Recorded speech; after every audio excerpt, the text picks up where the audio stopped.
Hi, my name is Sarah Johnson, and I'm here with Hernan Lopez, and we're discussing some concepts that we learned in gender and society this semester. Hernan, how are you doing today? I'm good. How are you? I'm doing well. Okay, so I have a couple questions. According to Creating a Mhm. World of Dichotomy by Crawley et al., gender is a product of Western cultures that was created to organize and make sense of ourselves. They highlight that gender is done rather than innately in us, meaning there are gender expectations required out of these social constructs. Do you believe that gender is a social construct? If so, what are the expectations required to align with the social constructs of being a male and being a woman? I think that our outlook and you can outlook this in like different parts of the world, right? So our like gender is a social construct in that how we treat it as people, but at the end of the day, gender and sex are two different things, but I think that it's just human nature to form ideals and um like expectations of gender. Now, does that mean that they have to be so rigid? Does that mean that a woman has to be in the kitchen and that a man has to be out working? No, I don't think that's what that means. But I think that it's human nature.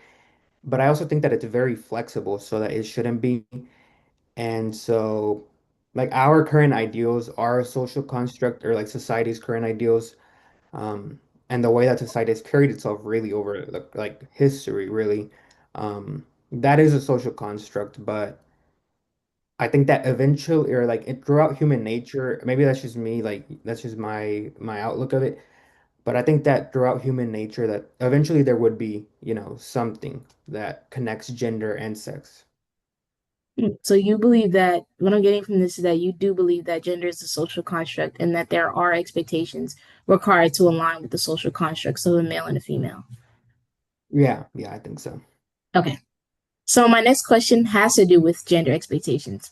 So gender expectations are present in a term called dichotomization, which we do we go over it? Which is the divide between male and female gender, and they reinforce dichotomization of gender. In what ways do you believe gender expectations reinforce dichotomization, and what are the possible effects? Okay, so I've always struggled with saying that word, Yeah, dichotomization. So dichotomization. my bad if I say it wrong. But I think gender expectations certainly they enforce it in that, like I said, like I brought up previously. We've had these set gender expectations for so long, and only now are they starting to be challenged in a way. Um, but even still, right, there's like a lot of different places in this country and across the world where these gender expectations are dominant, where a woman can't really like have freedom to like pursue a career or do something. So it's definitely like the dichotomy of it is definitely influenced by the gender expectations, and I think it's like a large portion of it. Right. No, I totally agree. And a possible effect that I think you mentioned was with women. Mhm. But I want to highlight another possible effect that was highlighted by Project Muse, and that's the testosterone limit placed upon cisgendered women, which prevents them from having a certain amount of testosterone over the 10 nmol liter threshold. Do you believe this is an effect of dichotomization? Why or why not? I think so. I think that the fixation on testosterone is certainly a product of the dichotomization because I'm not sure if it was in that same Project Muse piece, but in or if it was in another piece, but they also highlight that there's other physical advantages that aren't focused on as much as testosterone because society is just like fixated on that testosterone thing. So even something like height, right? Like for gymnasts or like Simone Biles, she's a very short person. And so what they were trying to highlight is like that benefits her, whereas like a really tall woman would struggle more in that sport. So it's definitely like the dichotomization of it, like and testosterone, like it's definitely like a fixation on it, I feel. Yeah, it's definitely present with the divide of women not being allowed to naturally produce Mhm. higher limits of testosterone, and then men are just allowed to, produce as. much testosterone as they naturally do and continue to play sports. So dichomization definitely has an effect. It highlights that divide as well. Um, Another question is that do you believe that essentialism plays a role in dichotomization? I think that it can in a way because Oh so wait, these let me define it. I'm sorry. yeah, no, you're Let I'm me add sorry. the background to it. Okay. Yeah. So I could just kind of threw that term at you. So sports may believe that males are naturally stronger because of testosterone, and this belief comes from an essentialism belief that also reinforces dichotomization, which Crawley et al. Defines as the belief that there are real differences between men and women that reside in the body. Do you believe that essentialism plays a role in dichotomization? I think that whether you want to think that essentialism, like whether you want to think that there are differences that need to be highlighted in society or not, I think that you can certainly look at it and like feel that it does, right? It does play a role definitely because let's say like somebody has a outlook, right, that men are stronger than women. They have that viewpoint. That's going to influence how they view, and like that's a lot of people that have that viewpoint. So like that's going to influence how they view roles for women and roles for men. So they're going to be like, oh, the men have to work more like heavy lifting jobs. They have to be expected to, just work with their strength. While women, if they believe that women aren't as strong, then they'll believe that women have to have like a secretary job or, a job where lifting isn't as required and strength isn't as expected as like another job. Right. I love how you added in the how dichomization is reinforced through jobs.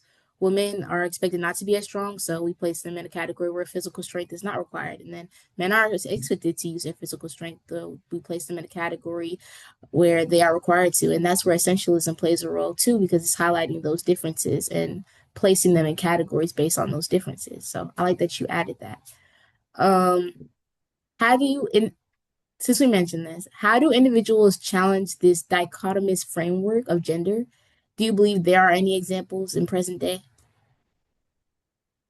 I think so. And I think that as we progress in society, I think more and more, even throughout like recent news, right? I think that as how we're progressing through society, I think you're seeing examples of more and more people who are challenging these like set gender roles, these set gender norms, this dichotomy, right? Um, I think that like I can't think of like a specific example, but you certainly see like men were in positions where like back like even like not even like 50 years ago these positions would have been considered for women. You see men in those jobs, and on the other hand you see women in more physical labor, where that would have been really expected for men only. um like I know a lot of the people that I know, like they work construction, and like they're seeing more and more women um in that field, and it's not like a thing where they're like threatened by it. It's not like a thing where it's just like a thing where like if you're good at the job, you're good at the job, right? And from what I feel like from their experiences, they've told me that like these women are pretty good, like they're really good at their jobs. So Right. I think that certainly these walls are being broken. Right. No, that makes sense. The transition, I mean, the intersection between women entering male dominated fields and men entering female dominated fields is definitely breaking down the dichotomous framework that's in society today.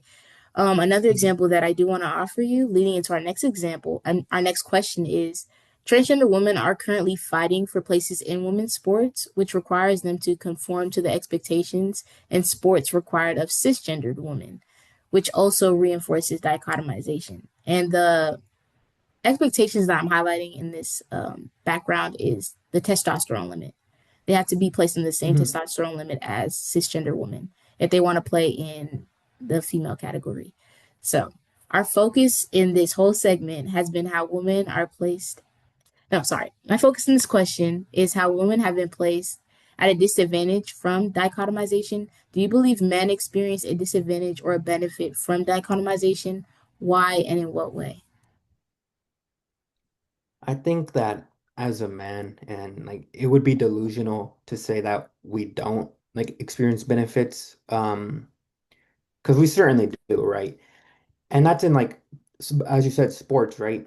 because I believe it was that Project Muse piece, but I don't like remember specifically if it was or not. But one of the pieces we studied for that module explained that.